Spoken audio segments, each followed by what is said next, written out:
विकास जी, सवाल ये है, आप लोग तो कास्टलेस सोसाइटी की बात बार बार करते हैं, जो अभी कांग्रेस वाले भी कह रहे थे आपसे, तो फिर कहां ये जातीय संतुलन साधने में लग जाते हैं? देखिए, मैं आपको फिर से कहना चाहूंगा कि हमारे लिए कोई भी वर्ग, कोई भी जाति भारत के नागरिक से बड़ी नहीं है। भारत का हर नागरिक भारतीय जनता पार्टी के लिए उतना ही सम्मानित है। हम लोगों को जातियों में, धर्मों में बांटकर नहीं देखते, लेकिन किसी ने किसी को तो दायित्व दिया ही जाना था। अगर उसको जातिगत नजरिए से देखते हैं तो वो इन लोगों की मानसिकता है, हमारी नहीं।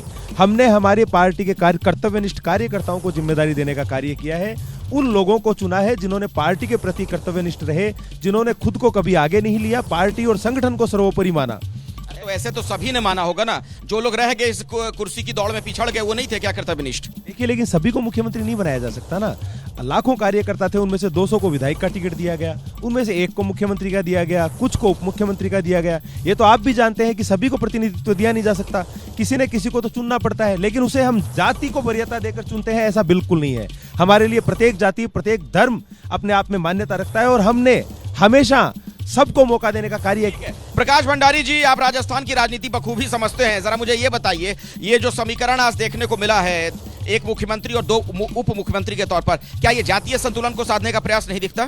बिल्कुल, आपके प्रयास का एक उदाहरण मैं देना चाह रहा हूँ कि सिंधी जाति, सिंधी कोई जाति नहीं होती। जो सिंध से आए, जो रिफ्यूजी बनकर के आए थे, उन्हें लोग सिंधी जाति बोलते हैं। ये गलत है।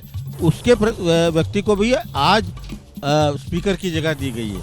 तो सवाल ये है कि जो बीजेपी का जो सोशल इंजीनियरिंग है वो बहुत ही इफेक्टिव है, बहुत ही प्रभावी है, और कांग्रेस इसमें हमेशा जो है वो करती तो थी सोशल इंजीनियरिंग, लेकिन चूक जाती थी।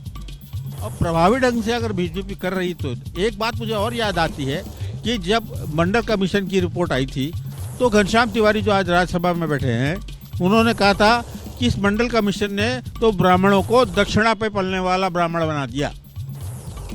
दक्षिणा, अब वो सिर्फ दक्षिणा लेकर ही कमा सकता, खा सकता है, उसके लिए कोई जगह नहीं रही, क्योंकि मतलब राजस्थान में सीएम सामान्य वर्ग से देकर, ब्राह्मण देकर बीजेपी ने अपने पारंपरिक वोट बैंक को भी साथ लिया, हम कह सकते हैं? ये कह सकते हैं, बिल्कुल कहेंगे। और वैसे तो इनको ब्राह्मण साथ दिया था। एक बार जब उन्हें लगा कि सीपी जोशी जो कांग्रेस के थे और प्रदेश अध्यक्ष थे और चुनाव लड़ रहे थे, तो उन्हें लगा कि अशोक गहलोत की जगह वो मुख्यमंत्री बन जाएंगे, लेकिन वो बेचारे 1 वोट से हार गए। तो उस वक्त मुझे ऐसा, जहाँ तक मुझे अनुभव हुआ था उस समय, कि ब्राह्मणों ने बड़ी संख्या के अंदर कांग्रेस को वोट दिया था। मैं उस पर आऊंगा, लेकिन पहले जरा अपने संवाददाताओं के पास भी मैं चलना चाहूंगा। मेरे साथ इस वक्त मनीष शर्मा, अभिषेक उपाध्याय और नीरज पांडे जुड़े हुए हैं। आज सुबह से हम लोग लगातार, मनीष, अभिषेक और हम लोग जो यहाँ पर थे, वीरेश भी मेरे साथ थे, कवरेज कर रहे थे, और तब भी हमने यही बात कही थी नीरज कि अप्रत्याशित फैसला होगा। बिल्कुल वैसा ही हो गया। बिल्कुल अप्रत्याशित घटना हुई, और ये आप देख सकते हैं इस समय मैं भारतीय जनता पार्टी कार्यालय पर हूं, और जहां पर इस समय पटाखे फोड़े जा रहे हैं। ये अखिलेश, अद्भुत नजारा यहाँ पर अपने नेता की खुशी में। और एक बड़ी खबर यहाँ पर अपने दर्शकों को दे दिया जाए। अपने दर्शकों को मैं बताना चाहता हूँ कि 15 तारीख को शपथ ग्रहण हो सकता है, और उस दिन यहाँ के मुख्यमंत्री भजनलाल का जन्मदिन भी है। इसलिए माना जा रहा है कि 15 दिसंबर को राजस्थान के मुख्यमंत्री के रूप में भजनलाल शपथ ले सकते हैं। यहाँ तमाम लोग देखिए, इनके चेहरों की खुशी देखिए, क्योंकि एक कार्यकर्ता इनके बीच का मुख्यमंत्री बना है, इसीलिए देखिए पटाखे छूट रहे हैं और सब लोग मोदी मोदी के नारे लगा रहे हैं। लोगों से बात भी करते हैं कि आखिर लोग क्या सोचते हैं। आप लोगों के बीच का एक कार्यकर्ता आज मुख्यमंत्री बन गया। जी, मैं सुरेंद्र शास्त्री, पंडित सुरेंद्र शास्त्री। आज इतनी खुशी हुई है कि एक कार्यकर्ता को सीएम तक उन्होंने घोषित किया है। मैं माननीय प्रधानमंत्री जी का धन्यवाद ज्ञापित करता हूं कि ऐसे कार्यकर्ताओं का आज इसी प्रकार से पार्टी के अंदर एक नई विचारधारा, एक नया सिस्टम लागू हुआ है, जिससे सभी कार्यकर्ता खुश है। तो कहा जा रहा है 15 तारीख को शपथ ग्रहण भी होगा। बिल्कुल, 15 तारीख की शपथ ग्रहण की सूचना है, और उसी दिन हमारे माननीय भजनलाल जी भाई साहब का जन्मदिन भी है। तो उनको एक जन्मदिन का एडवांस तोहफा भी मिला है माननीय मोदी जी के सहयोग से। मोदी है तो मुमकिन है, और उनकी गारंटी है तो मुमकिन है। हाँ, बिल्कुल तोहफा दिया गया है और हम उनके स्वागत योग्य है।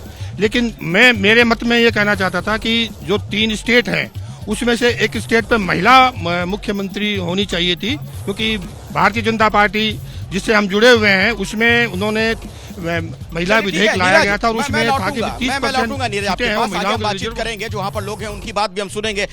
जैसे ही घड़ी का काटा दोपहर 2:30 पे आए, बबीता जी का दिल सास बहू साजिश के लिए मचल जाए। और ये है इनकी बहू, पूरे दिन ऑफिस की टेंशन हो जाए गॉन जब ये करें अपना फेवरेट शो फ्री टाइम पे ऑन। इनकी तरह आप भी देखें अपना फेवरेट शो अपने टाइम पर और डाउनलोड कीजिए एबीपी लाइव ऐप अपने स्मार्ट टीवी पर।